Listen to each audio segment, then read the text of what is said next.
Hi everybody, it's your old pal Dan Electro, and I got a question for you. Do you think you're good? Do you think you're really good at games? Because if you're in need of a proper challenge to test your mad skills, we're going to take a look at 5 recent releases that are just going to make you weep with difficulty. Are these games too hard, or is this exactly the kind of kick in the pants that gamers need in this day and age of affordably priced game enhancers, such as the Daytale Action Replay, available now at finer retailers everywhere? Well, take a look at Exhibits 1 through 5 on this Gamepro Action Disc, and you can be the judge.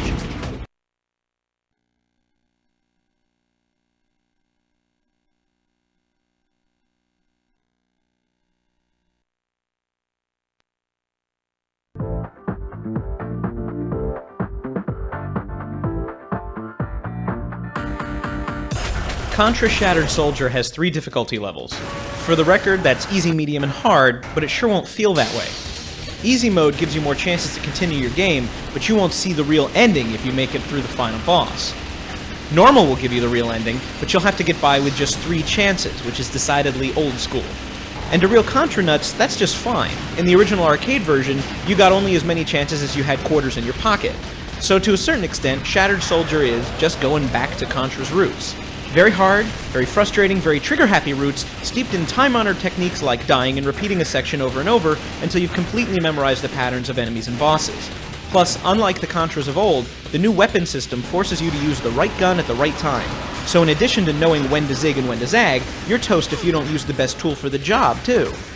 Nobuya Nakazato, the game's designer, said in an interview with Famitsu, "Personally, for me, I find the idea of never getting hit and always destroying every enemy really cool. I had to go around the team and convince everyone about this, and that's why you die if you take a single enemy attack. It's kind of like arcades long ago. I like the feeling you get when you're showing off your skills to an audience." So there you have it. Guy who made it says it's designed to be the ultimate test of shooter skill. If you like Contra Shattered Soldier, now you know who to thank. And you also know who to blame.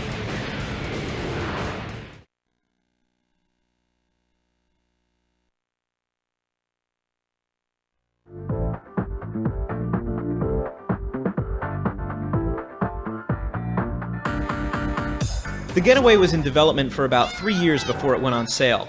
Too bad Grand Theft Auto stole its thunder in the meantime, or it might have made an even bigger splash than it already did. But although the two games do share some common elements, namely crime-based stories and large, freely explorable cities, The Getaway is a heck of a lot harder. For one, the developers modeled everything about London as accurately as possible except for one thing: an overhead view. There's no map to help you navigate this enormous city, so Getaway players have to pay attention to their car's turn signals to figure out which way to go. That's more than a little tricky if you've got someone in hot pursuit on your rear bumper. Oh, and the missions are timed too, so you simply might get lost along the way and then fail your mission by missing a crucial left turn or something. That is, assuming you don't hit enough obstacles to turn your car into a flaming death trap. Furthermore, the controller's buttons are assigned to multiple actions. That makes combat difficult, because it's pretty easy to do the wrong thing at the wrong time and mess up your whole cool cinematic shootout.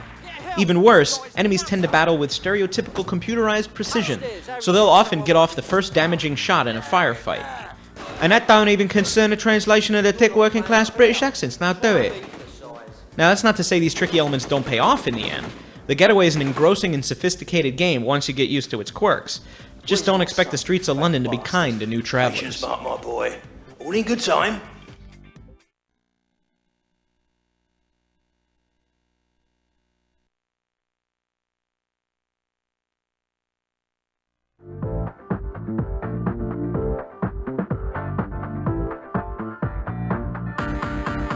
Okay, who in their right mind makes a game today with only 3 continues? And on a handheld system, no less.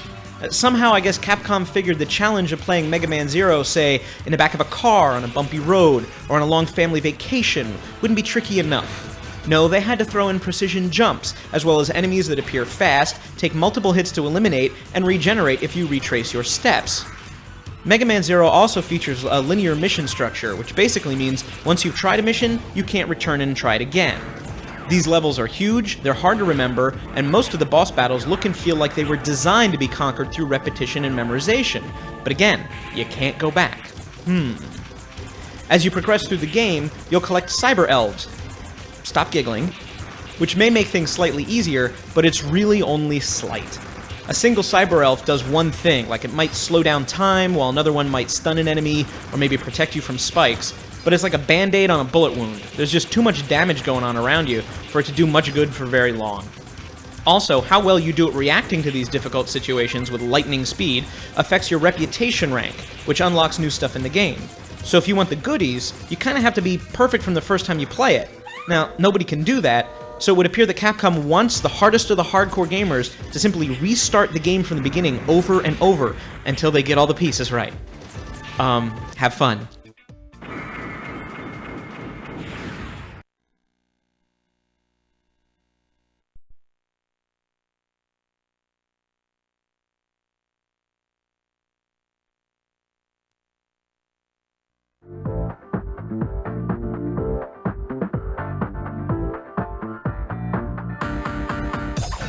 When Sega brought back its Ninja franchise on the PS2 last year, gamers said 3 things. First, yay! Second, nice scarf. Third, good lord, this is hard. Any fond memories fans had of side-scrolling beat-em-ups were quickly replaced with the immediate needs of the present to just plain survive. What makes Shinobi so hard? Well, not to give too much away to people who haven't played the game, but shortly into the story your sword becomes possessed and it needs souls. Souls of your enemies will feed it, but if you don't regularly hack bad guys to bits, it'll just drain your life force instead. Thanks very much. There's a lot of levels that, kind of lack a floor. Oh, and then there's the ninja dogs. So, some things it's better if you just check it out yourself and experience it, but when you throw in things like precious and few respawn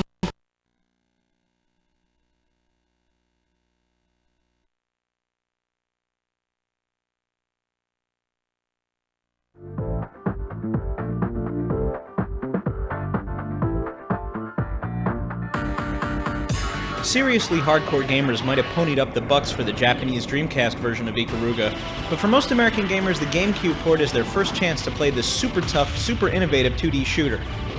In Ikaruga, there are 2 kinds of enemies, light and dark. You can change the color of your ship at will.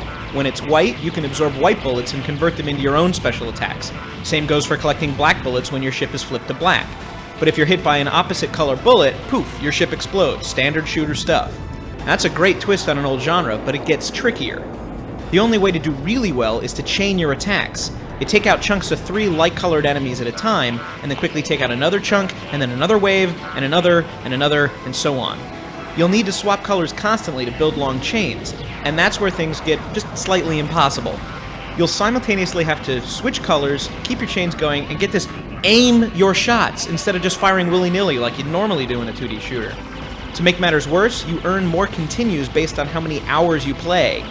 It's as if Treasure, the game's developer, knew that this was going to take forever for players to get right. But that's okay. If you can build your skills at Ikaruga, you can pretty much clean up on any normal shooter out there.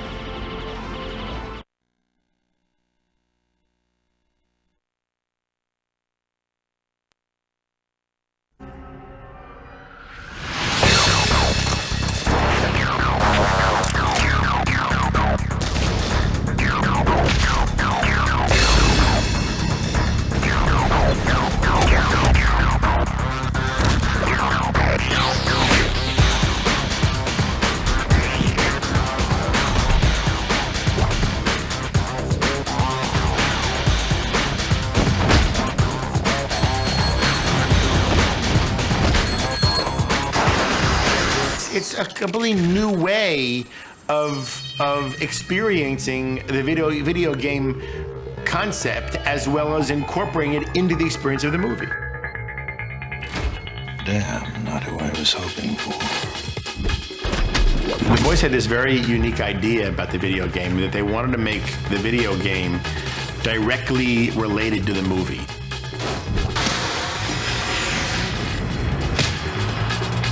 Enter the Matrix is written by the boys, directed by the boys, cut by the boys. So they're actually directly involved in the making of the video game, which was their idea from the beginning, which has never been done before.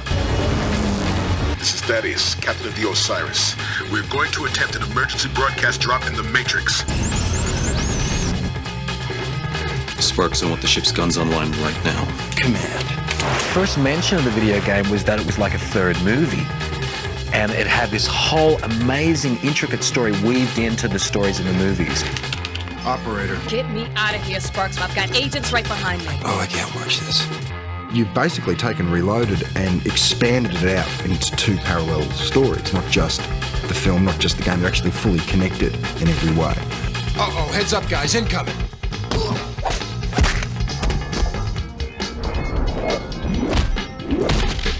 The Wachowskis had a piece of story to tell that they didn't really have time for in a 2-hour movie, where they would have told it if they had a 3-hour movie, and we get to do it in the video game. Get to your exits.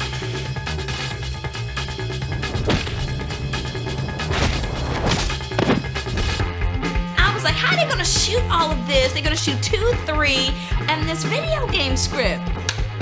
Everybody has been able to work together to make the most incredible game you've ever played. Larry and Andy insisted that the same, incredible kind of resources that are used on a film set were used for this video game footage. That meant that all the same equipment was used, the same film stock, with the same actors, all the same crew. There were hundreds of people on this set, and they're working on a video game.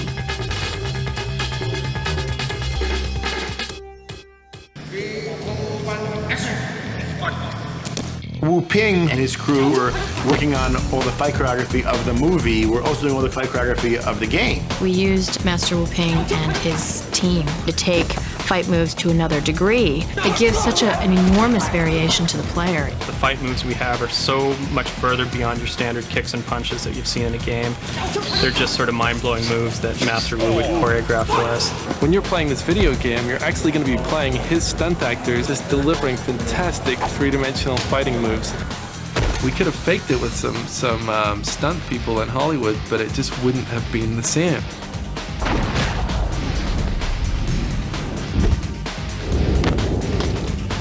In this game, we're trying to actually go from beginning to end so that the fight moves end up being unique and different almost every single time.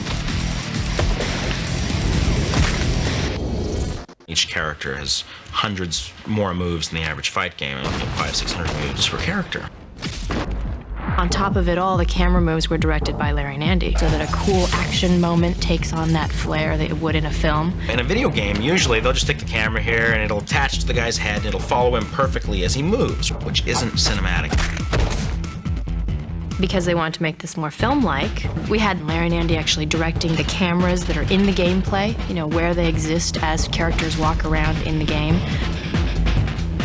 There's visual effects in the game. Unique visual effects. The visual effects we're doing for the game, we're treating no differently. They're done to the same level of quality, the same resolution, done by the same companies from the movie. It's good to be home. You're going to see versions of shots that you'll find in the movie sort of reworked from Ghost and Niobe's point of view. You don't have $1 million visual effects shots in games normally. Ghost create distraction. Movie license games, if they're lucky, the character looks like the actor who was in the film, but usually they don't even get the rights to use that likeness. You don't get an engaging performance, and that's something that's entirely new here. Real actors giving real performances, real stories. This mission is suddenly looking very... Listen, I'm gonna take the lead along that path to draw them out. You nail them as soon as they show themselves. It's gonna raise the bar for what people understand to be a fight game in the same way that the Matrix film raised the bar in terms of what people saw as a fight sequence. You do not truly know someone until you fight them.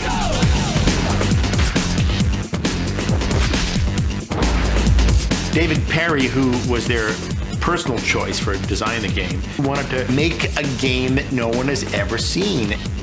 Movie games are generally not as well received because the game isn't quite the experience of the movie. Chinese always sort of prided themselves on not doing sequels or not doing licensed games.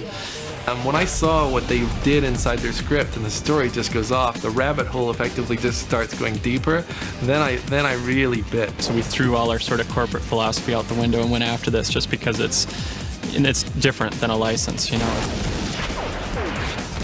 We've made a game that has exploration, it has shooting, it has fighting, flying, driving, hacking. And on top of that, you get the hour-long Matrix movie interspersed within the game that you can't see anywhere else. I need to talk to Morpheus. Believe me, Niobe, he needs you. Where is he? Just follow the sirens. Let's go. Larry and Andy actually decided which pieces are going to be dramatic and which pieces are going to be gameplay sections from a perspective of a gamer. They're doing it because they personally would love to sit down and play those sections of the game. Destroy them. You gotta see it. I mean, you gotta see it. When you grab hold of those controls and when you start punching those buttons, I mean, you'll see you can do things you've never done before. There's a lot of things revealed in our game that this is the only place you're going to find it out. There's also some glimpses of movie 3, which I think you'll find interesting. The brothers made it clear that they viewed the game as not just a merchandising deal like you would do making a Matrix lunchbox, but they really thought of it as what's going to be the most fun for the gamer and what's going to be a really fun game to play. Man, reality can be a bitch. Tell me about it. That is hot. If we fail, Neo fails. So are you red or blue on this?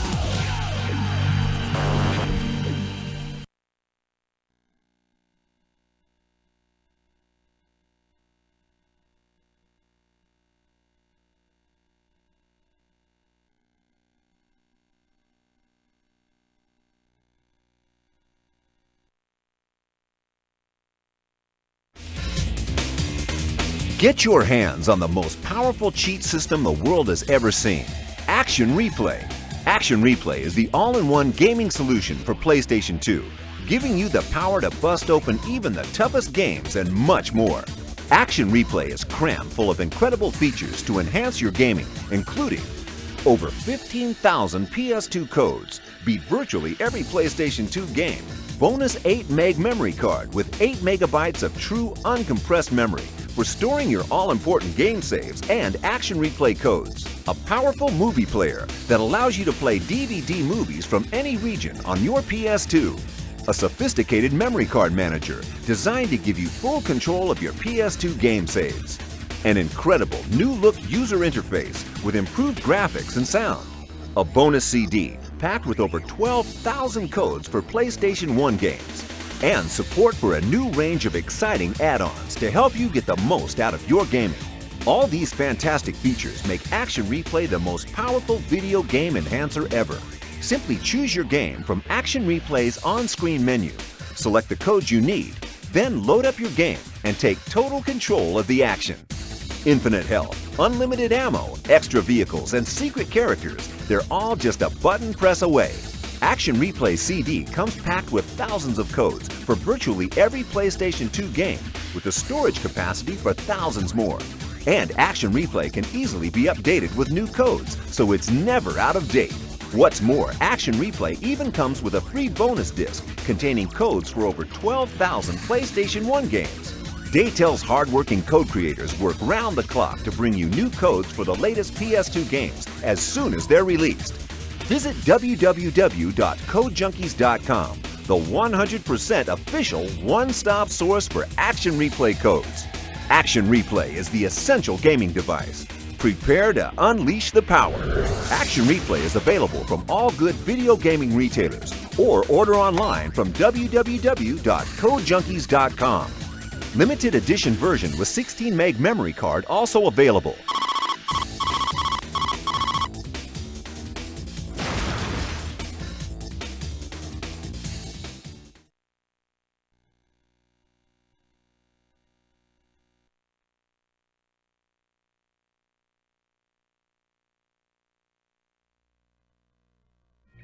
Got an Action Replay? Want a faster way of entering new cheat codes into your system? Then you need PowerBoard. It's the fastest way of inputting new cheat codes into your Action Replay.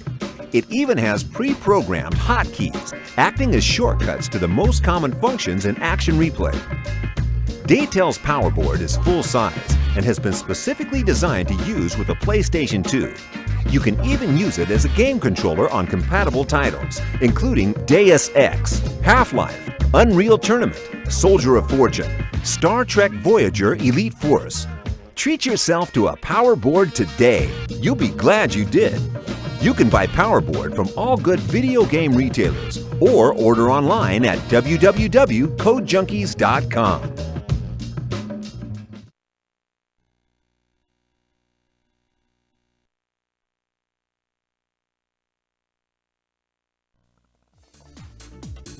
Get creative with Export, the total game save system from Daytel.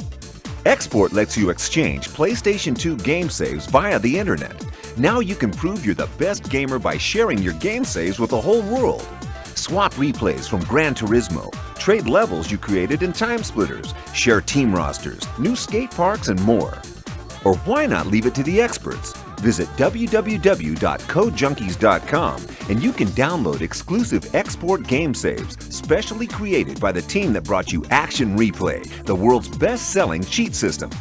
Each week, the coolest game saves for the latest games are uploaded for your gaming pleasure. Download bonus cars in Stuntman, access bonus levels in Spider-Man, or open all characters and theater mode in Tekken 4. These custom-built saves are packed with game-busting cheats, allowing you to unlock all levels, all characters, all vehicles, and lots more. Export is a breeze to use. All you need is a PlayStation 2 and an internet-enabled PC. What's more, Export is also the ideal companion for Action Replay, allowing you to download the latest PlayStation 2 codes direct to your Action Replay via an internet-enabled PC. Using Export, you can even email your favorite Action Replay codes to your friends. Export, the total game save solution. Export is available now from all good video game retailers or order online at www.codejunkies.com.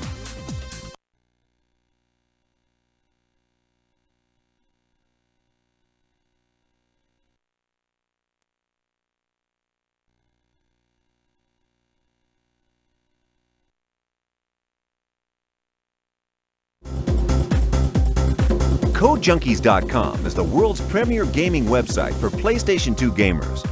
Click the PlayStation 2 channel and prepare yourself for hot gaming news, reviews, and game saves for use with Export. Click the Codes tab for up-to-date codes to blow your favorite games wide open. Click the Saves tab for the latest Export game saves. Enter the forums to discuss all things PlayStation 2 and swap hints and tips with other gamers. Then enter the Code Junkies shop to get hold of all the coolest gear and accessories that improve the way you play. CodeJunkies.com is updated daily with brand new content. Make sure you're not left behind by logging on now.